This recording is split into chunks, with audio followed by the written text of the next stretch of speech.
Today, I'm talking to my dear friend, Jay Weintraub, co-founder of InsureTech Connect Las Vegas. We are going to cover who is InsureTech Connect today, business model transformation, and what is in plan for the conference in October this year.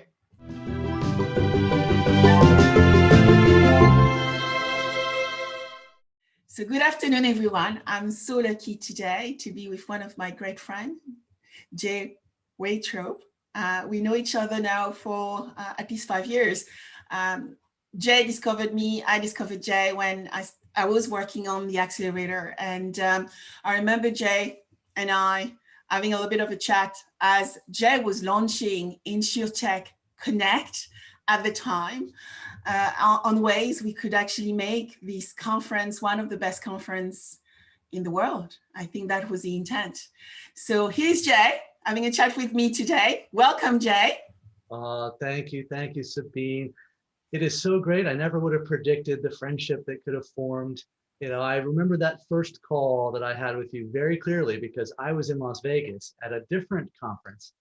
And it was one of those where, trying to get the time zones right. I had heard so much about you and I felt all this pressure, like she's so important. Don't screw this up. And I'm trying to find a quiet spot to like go hide and have this call. And oh, yeah. So, but from there to here, what a fantastic journey. So thank you. Well, thank you for giving us some insight on the US market, your initiatives around the world. Very grateful. And showing to us, I hope, where the world is going to go, hopefully for InsurTechs, for corporates, and the great investors which are out there. So please, Jay, give us a little bit of an intro of Jay, the parcours de Jay. Oh boy, with pleasure. So I would say in this industry, most people know me as being the co-founder and CEO of InsureTech Connect. And it's an event that we host once a year in Las Vegas. And we launched it way back in 2016 as our very first year. And it turned out, much like the InsureTech industry, to be quite a ride and quite a rocket ship. 1,500 people joined us in our first year. And by 2019, it was 7,000 people from over 60 countries.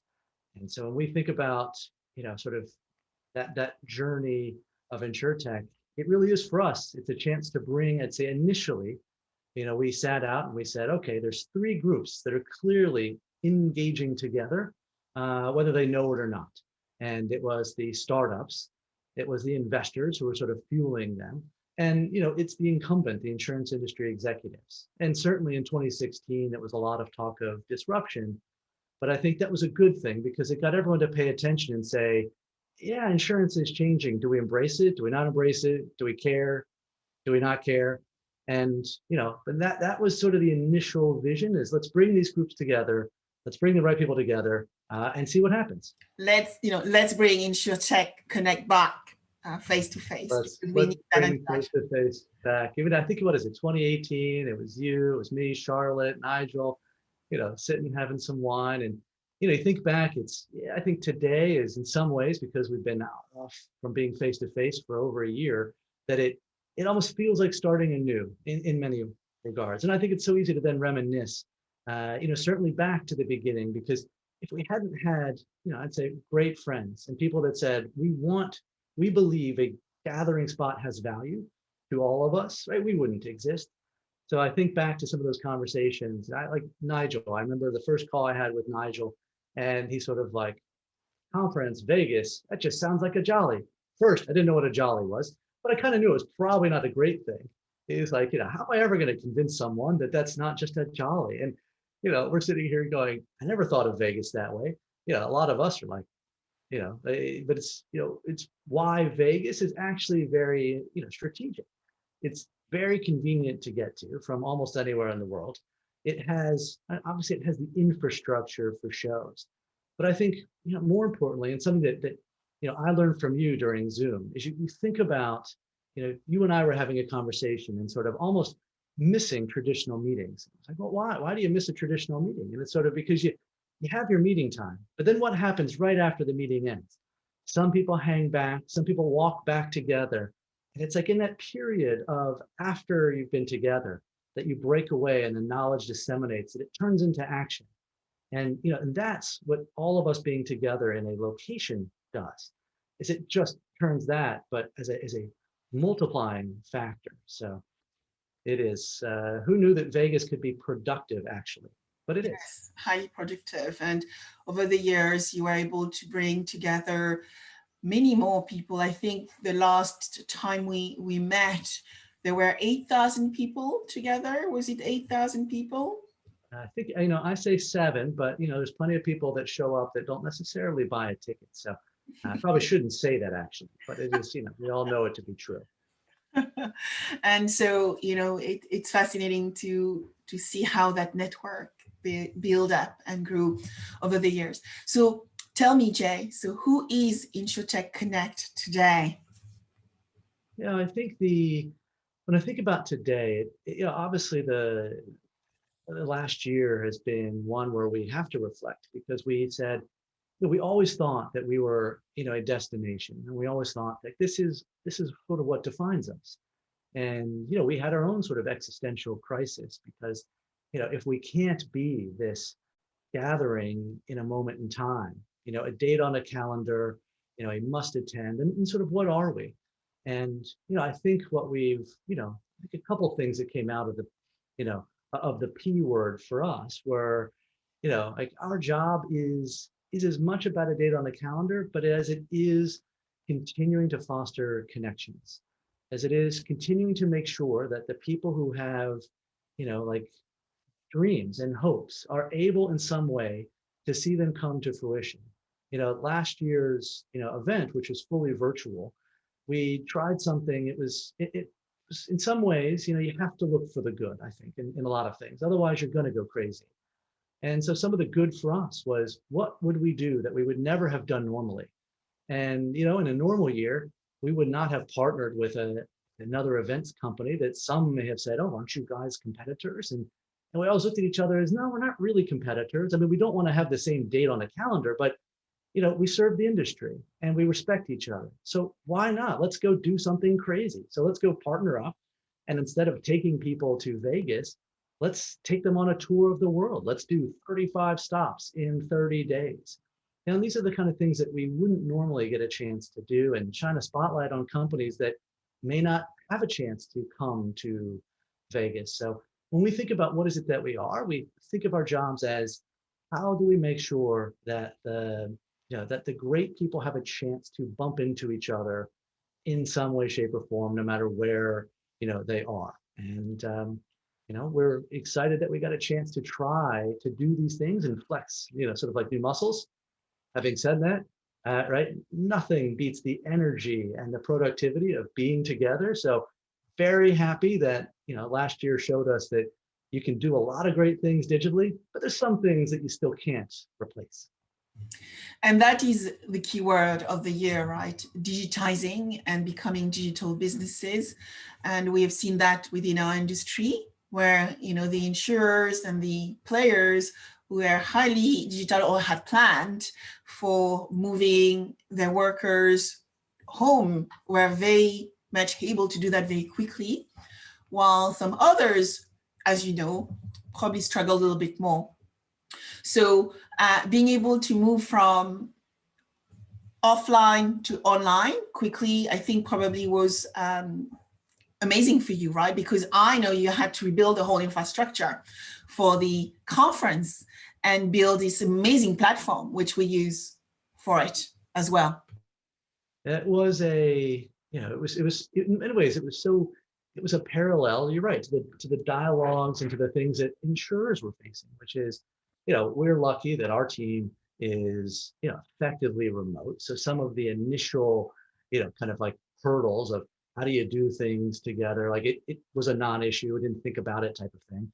But others were the exact, let's say, parallel, where we literally were the definition of an on-prem business. We weren't a cloud-based business in the sense of like people got together. So, we started there and we said, okay, like, and I think that parallels many other experiences of, do you build, do you buy, do you partner?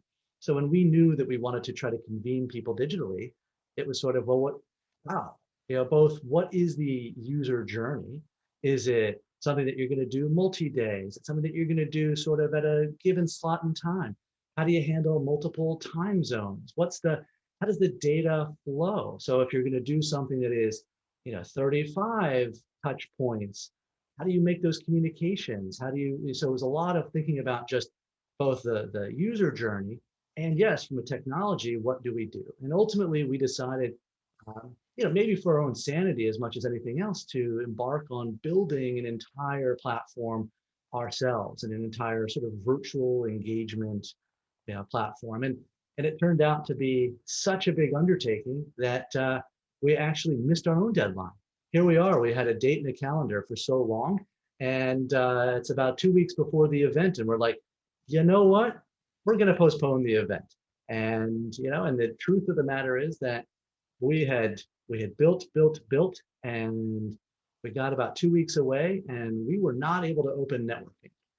Like this, it's none of this stuff is obviously easy, but you think about, the flow of, you sign up to answer some questions, there's an algorithm that's trying to suggest, matches, and then it's, okay, you want thousands of people, we had like 10, 12,000 people registered.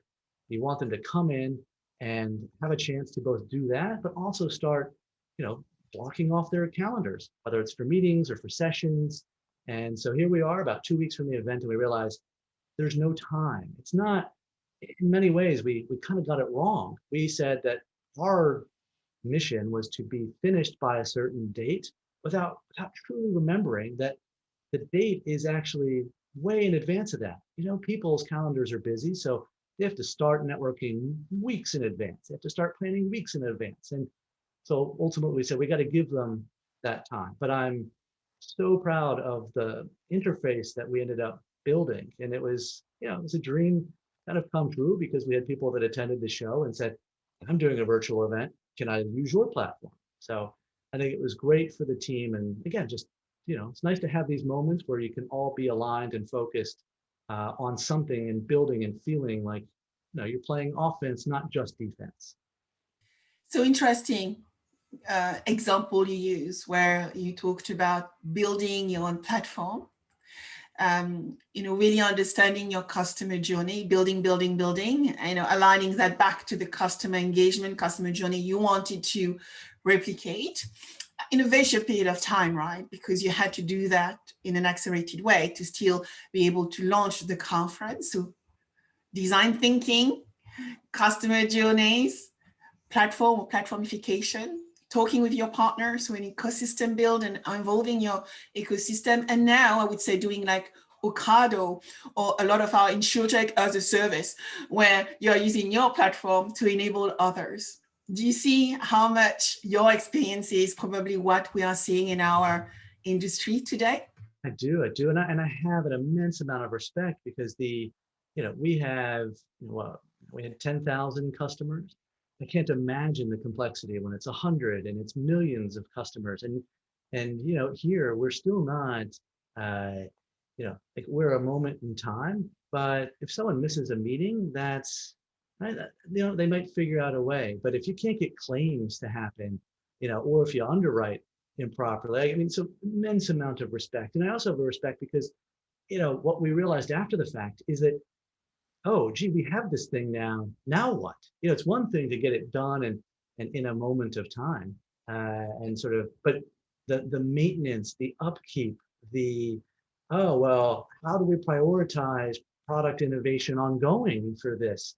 And then what happens if the world opens up? So are we now spending time and resources on things that are maybe not the best use of time? So it was, I would say, what really, I never doubted our ability to do product creation and to build products that would serve the market. I think where we absolutely did not see it coming was that now what? The upkeep. And so I think that is, again, I'm not sure we would have done it any differently, but I have a lot of respect for the people that do those things, like a true SaaS business, where it's their job is to keep these elements, sort of market leading, not just sort of uptime, but truly market leading and growing. And I think that's hard to do your core business and be an innovation business at the same time. And, you know, a lot of the business out there need to learn to be hybrid businesses, to run their business day to day, and also innovate and think about the future. Because as we know, the customer is changing. So, Jay, how has your business model evolved? Can you share some of your lesson learned and your vision for InsureTech Connect as well? And what does it mean for your proposition too? So I will say that if this world, let's say that this year was going to have to be a virtual year again, I'd probably answer it differently than as one who has a date on a calendar and is very much looking for that date, kind of on a calendar. So in our business, I think the big, if you're an event business, the big term that everyone talks about is hybrid, hybrid, hybrid. And the thinking is that there's a lot of people that can't fly, can't attend. And so how do you take these digital tools and extend one's brand and extend the experience? And I'll say that this is one that I'm not going to say that we have figured out, because I look at how global our event is. And it's one thing to say, okay, we can make the content accessible globally so that you could be anywhere in the world. We can say the networking is open to anyone in the world, and so that you can be anywhere. But I think there is a great, question mark, because if you look at something like LinkedIn, and it's a very powerful platform for a couple of things. I think more and more it's content marketing. It's kind of like a big address book. But you think about very rarely is it about meeting setting. So it might be, oh, Sabine, I want to connect with you. And it opens the door. And then it's really up to the two people. But if you go to an event, it's about meetings. And so it's really about not only can you connect, but how do you get that 15-minute slot? Or how do you accidentally bump into someone in the hallway? How do you have a more curated agenda? And I think that's where this sort of hybrid is going to be a challenge, because if you're on site and I'm virtual, and I may try to meet with you, but are you really going to want to meet with me while you're on site? Or are you going to maybe want to meet with me after the fact? So I think, we have to really rethink how do we, because the productivity, we would argue, is those tens of thousands of meetings. I think you once asked me, who's my customer? And I'd said for the longest time, literally up until maybe today, I would have said, oh, my customer is, there are sponsors, there are attendees, there's industry incumbents, there's the startups, there's the venture capital. I would have said, it's also the existing incumbent vendors, it's the at-scale tech players, it's the regulators. And it wasn't until you asked me today that I realized, no, our customer is actually the policyholder at the end of the day. Because if we do our job right, I think about what happened in 2019 when you have someone like Travelers, and their sort of chief claims officer for property is up, and he's saying about a meeting they had in 2017 with a company that they almost didn't have, because it was the end of the day. Their team was like, all right, is it really going to be good? How good can the last meeting be, really? And so almost didn't happen. And yet they had this meeting, and 2 years later, they're getting up and saying how it has changed their policyholders' lives. That today, their policyholders can get back to a pre-loss state quicker, easier. And oh, by the way, the company can do it quicker, easier, more efficiently too. So everybody wins. And so when I think about who is our customer ultimately, I mean, that should be our customer. And it's these meetings that when they happen, and it's the sessions that spark the thoughts, and the meetings that sort of cement it.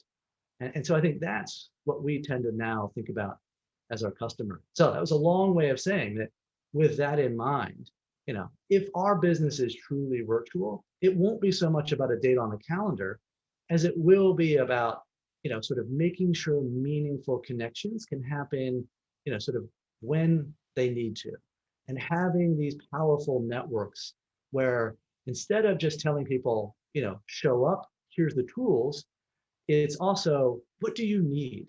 Who do you need? And how can we help facilitate those connections for you so that you don't have to, sort of like struggle with it? How do we speed up the inevitable and play, like a bridge in many ways? So good news, I would say for us, core mission, helping the policyholder has not changed. How we do it, yeah, absolutely. We've had to rethink that. But I'm very happy that at least this year it's sort of back to normal, because I think that's how we help the policyholder the most.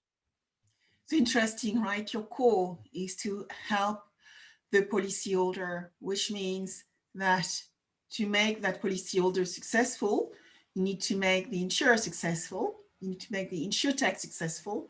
And hopefully the investors who are investing in InsureTechs successful too, as they're investing in growth businesses. So we are in a world of policyholder satisfaction. And at the same time, we need to do that with so many different stakeholders. I know for the past 5 years, we know each other, that I've built some of my best friendship from the conference.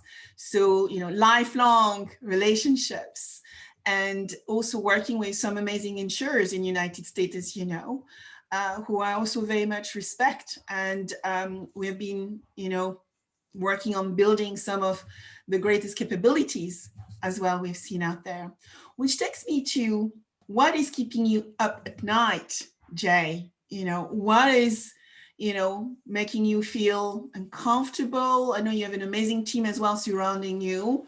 So what are those? Oh, but I mean, other than, the virus and corporate travel policies, what's really keeping me up at night? Corporate travel policies. How relaxed will they be by October? I think that's the biggest, the biggest thing. I think industry-wise, we've, like, every year almost, we end up with a conversation that's like, oh my gosh, so much money has been dumped into this. Is it sustainable? So much money has been dumped into this. Is it sustainable? And, in the pandemic, we saw obviously that dip in startup funding, from like, March to May to June. And as we exited into fall in particular, I mean, it was, from, September until now, I'm trying to look up and see if that's, how many months that is, but it's been unbelievable 9 months of funding, the first quarter record funding. And so I think what really keeps me up is that I'd say it's two things. One is, I go back to that example of where travelers, and the company was named Hover, where they got together and good things happened.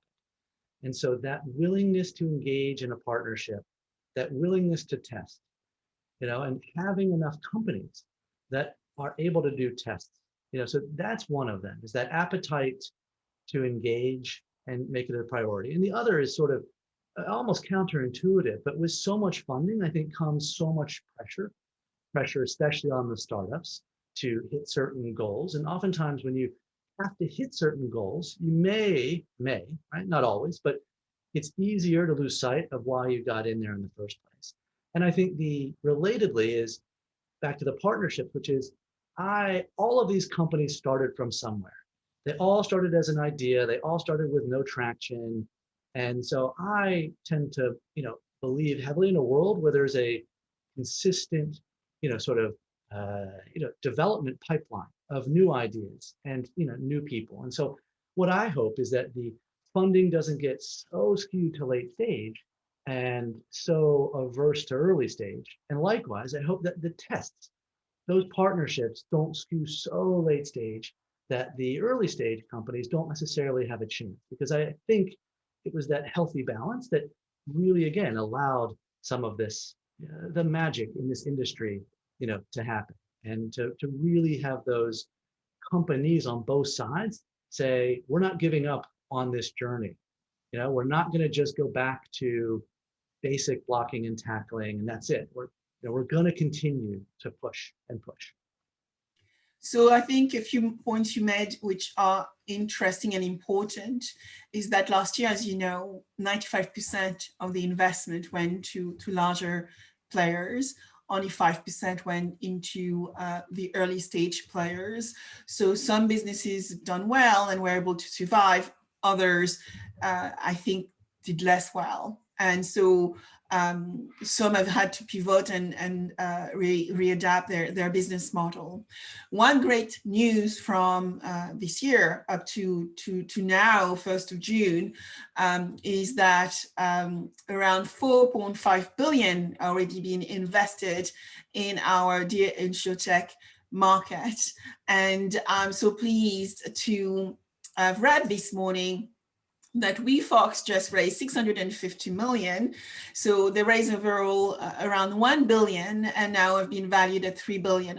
You know, the largest we have now finally in Europe, you know, German bred InsureTech, because most of our other big unicorns are coming from the United States, which is around, you know, 12 to 14, depending on how you calculate, because some now are IPOing, and so don't know whether you put them still in the unicorn bucket or you just put them into the market valuation bucket. And the other in Europe we have is Zego as well, which after their last raise earlier this year, you know, became part of this unicorn club. So there is money going into InsureTech, as you said, and I think investors realize that the investment they didn't make last year, they need to make those this year.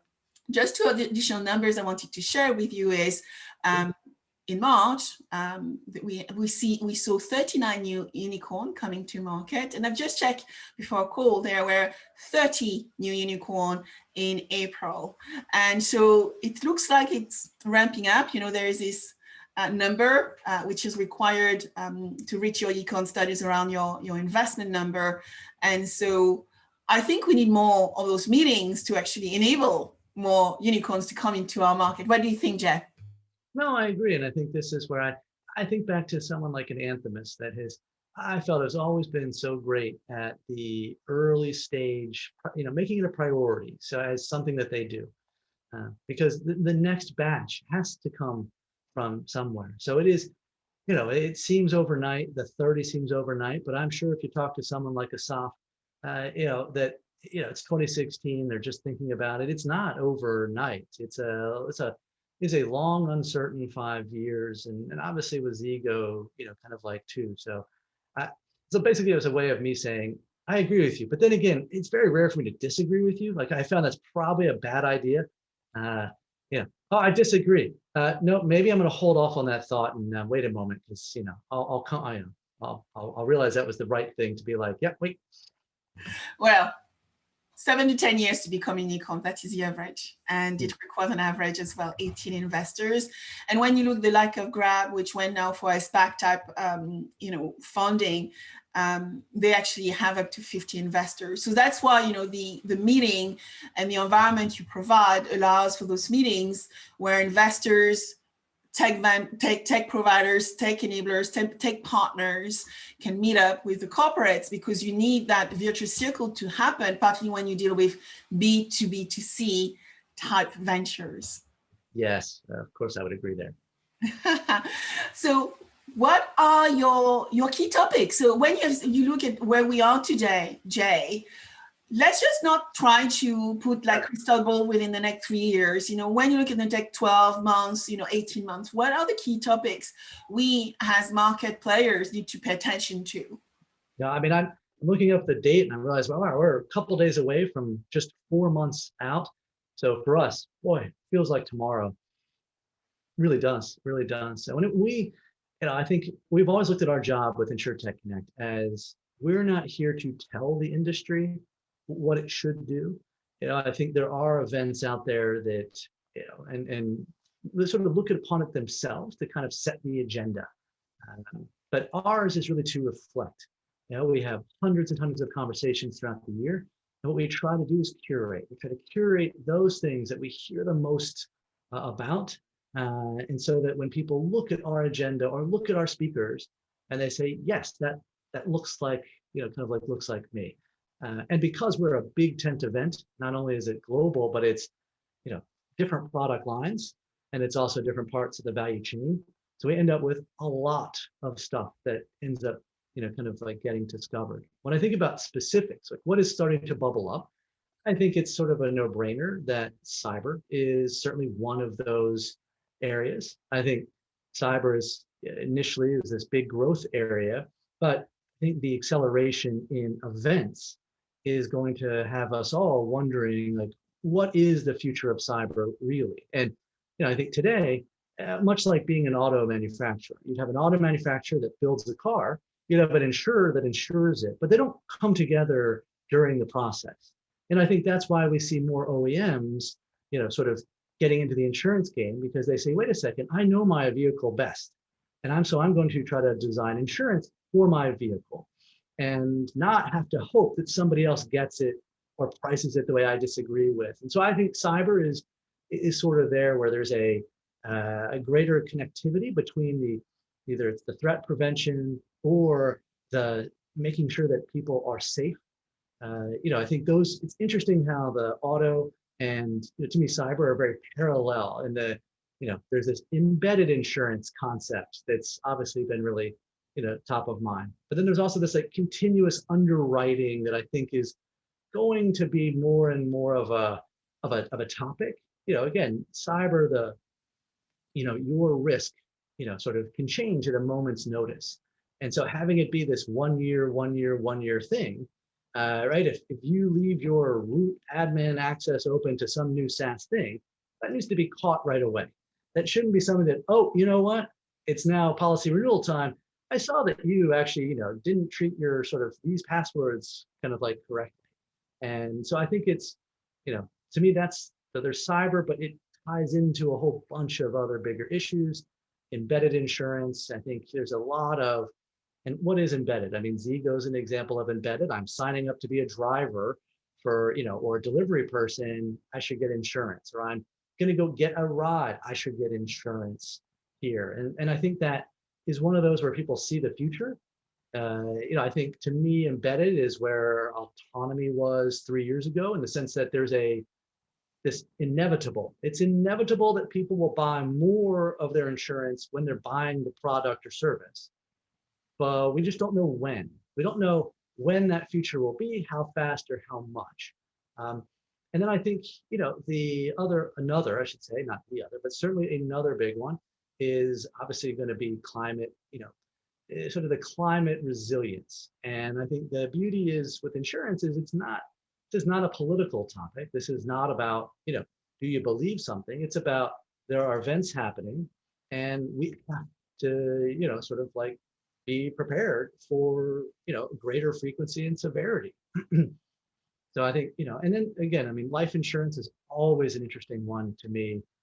There's, I think the interesting thing around the, not just sort of the accelerated underwriting, but, clearly there's a penetration gap there. There's how much more can you write? And I think there's also an education gap. I think we're seeing some more startups play in the not term, not whole, but other parts of permanent life insurance, as they say, these are great vehicles, and millennials, there's really just an education gap. And that also then ties into something that I've been passionate about, which is the brokers. And how do you turn them into the Iron Man suit and not just think of it as something that needs to be replaced? So, I would say, hopefully that's, I guess there was a mouthful there about it, but those are some of the things that will certainly be covered and that we are seeing for this year. Julie, that's me. You just mentioned a few trends, as you know, are super hot. So definitely cyber with our remote working, no choice. You need to look at cyber not only as a corporate entity, but as an entity which will enable your employees to work from home. So what are going to be the implication when you look at protection? You also mentioned embedded insurance, following on embedded finance. And this is such an interesting topic, which we were just addressing last week with Nigel and Robin, actually, because, and we called you on when we were jumping on our Twitter space, said, let's just talk to Jay about the topic. And the reason it's an interesting one, because in Europe, we had our issue with PPI. And so we want to, in general, insurance want to avoid the embedded because they can, you may mistreat the customer. However, as you highlighted, there are so many examples of embedded insurance, which is already existing, or embedded finance. And at the end of the day, it's about treating your customer right? And It's interesting. We always talk about the U.S. because it has been in some ways a leader. And I think, I think about companies like Cover. There's, in Europe as well. There's a lot of leaders in Europe, and we're seeing it more and more. And I think one of the areas where we will see it is I was talking to EOS Ventures, and it ties into that concept of open finance, open banking, open data, and because of GDPR. There's an ability to share your data in a way that you can't do in the US. So I think in this notion of embedded in many ways, Europe is going to continue to take the lead as consumers start to have true control. And then companies will say, can I have access to your data? And as opposed to, sort of, I'm going to try to scrape your data through some other way and you don't know about it. So I'm very interested in this sort of like open data because it's something that I suspect that Europe is going to leapfrog the US on for quite some time, here. Which takes me to another little question I have for you. This morning, I saw a startup, which I will not name, mentioning that they want to trademark embedded insurance. Can embedded insurance be trademarked, you think? Oh, so I guess it depends where. I think this is, to me, not a funny story, but I have been very surprised at what's able to be trademarked. And so I think the hardest part for them, I'm definitely not a lawyer, even if I'm married to one, is really the use case of embedded insurance. Because I think what we'll find is that there's been a fair amount of usage of the term embedded insurance. And so it really depends how they think they can, do it. But it wouldn't surprise me if there's some very distinct use case, as if I'm a platform provider, that I could be the embedded insurance platform provider and get it sort of trademarked in a way that is head scratching. Let's see, because you mentioned some great name of companies which have been doing embedded now for donkey's years.